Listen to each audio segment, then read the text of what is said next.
নমস্কার বন্ধুরা, কেমন আছেন? আশা করি ভালো আছেন। আজ আমি করে দেখাবো বাদশাহী ভেটকি। বাদশাহী ভেটকি করার জন্য আমি নিয়ে নিয়েছি ভেটকি মাছ।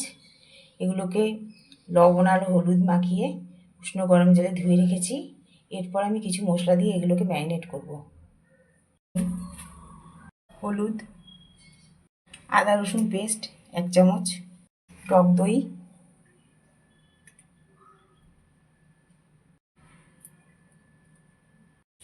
এবার সব কিছুকে ম্যারিনেট করে রেখে দেব। আগে ম্যারিনেট করে নিই, যদি মনে করি টক দই একটু লাগবে তখন আবার একটু টক দই দিয়ে নেব। ম্যারিনেট করা হয়ে গেছে, আর একটু দইয়ের দরকার ছিল, দই দিয়ে ম্যারিনেট করে নিলাম। এবার এটা 10 থেকে 15 মিনিট রেখে দেবো। কড়াইতে সর্ষের তেল দিয়ে দিয়েছি, তেলটা গরম হয়ে গেছে। এবার মাছগুলো ভেজে নেব। মাছগুলো দিয়ে দেবো এক এক করে। 4টে মাছ দিয়েছি, বেশি মাছ দিলে কিন্তু ভেঙে যাবে। অল্প অল্প করে মাছ দিয়ে ভেজে নিতে হবে। এই পিঠ ভাজা হয়ে গেছে, এবার মাছগুলোকে উল্টে দেবো। এবার ওই পিঠটা ভেজে নেব। আর এই মাছগুলো কিন্তু বেশি ভাজা যাবে না, বেশি ভাজতে গেলে যেহেতু এর মধ্যে দই আদা রসুন দিয়ে ম্যারিনেট করা আছে, সেগুলো পুড়ে যাবে। মাছগুলো সব ভাজা হয়ে গেছে। ওই তেলের মধ্যে দারুচিনি, এলাচ আর লবঙ্গ ফোড়ন দিয়ে দিলাম। দিয়ে দেবো আদা রসুন পেঁয়াজ আর কাঁচা লঙ্কা পেস্ট। এবার আদা রসুন আর পেঁয়াজ কাঁচা লঙ্কার যে পেস্ট, এটাকে তেলের সাথে ভালো মতো ভেজে নেব, যাতে এর কাঁচা গন্ধটা চলে যায়। এগুলো সব ভাজা ভাজা হয়ে গেছে, দেখুন এর থেকে সব তেল ছেড়ে এসেছে। এবার এখানে দিয়ে দেবো কিছু মশলা, লবণ, হলুদ, ধনে গুঁড়ো 1 চামচ, জিরে গুঁড়ো 1 চামচ, কালারের জন্য দিয়ে দিয়েছি কাশ্মীরি লঙ্কার গুঁড়ো। এবার সব মশলা একসাথে তেলের মধ্যে কষিয়ে নেব। এই মশলাটা কষানো হয়ে গেছে, একদম তেল ছেড়ে এসেছে। এবার দিয়ে দেবো একটা পেস্ট। এর মধ্যে আছে 5 থেকে 6 চামচ নারকেল কোড়া, 5-6টা কাজু বাদাম।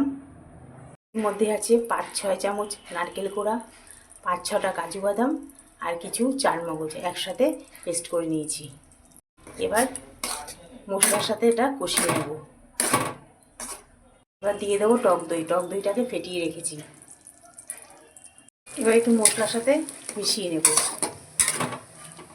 গরম মশলা, সামান্য একটু মিষ্টি, ব্যালেন্সটা ঠিক থাকার জন্য। মশলাটা আমার পুরো রেডি। আমি এতে দিয়ে দেবো অল্প গরম জল। গরম জল দিয়ে দিয়েছি, তাই জন্য ফুটতে শুরু করে দিয়েছে তাড়াতাড়ি। এবার মাছগুলো দিয়ে দেবো এক এক করে, কিন্তু এই মাছগুলো সব দিয়ে দিচ্ছি। মাছগুলো দিয়ে দিয়েছি, 1 থেকে 2 মিনিট রেখে আমি নামিয়ে নেব। এবার একটু দিয়ে দেবো ঘি। ঘিটা কিন্তু অবশ্যই দিতে হবে, ঘিটা দিলে একটু সেই এই যে বাদশাহী ব্যাপারটা ঘিটা দিলে আসবে। এরকমই ঘন রাখলাম, কেন ঠান্ডা হলে ঝোলটা একটু বসে যাবে, আর এর থেকে বেশি টানিয়ে নিলে শুকনো শুকনো লাগবে। আর এই রেসিপিটি কিন্তু ফ্রাইড রাইস আর পোলাওর সঙ্গেই বেশি ভালো লাগবে খেতে। বাদশাহী ভেটকি আমার রেডি। আমার এই রেসিপিটি যদি আপনাদের ভালো লেগে থাকে তাহলে একটি লাইক, কমেন্ট, শেয়ার এবং আমার চ্যানেল মনের ইচ্ছেকে সাবস্ক্রাইব করার অনুরোধ রইল। এর মতো এই পর্যন্ত, আবার আসবো নতুন কোনো রেসিপি নিয়ে।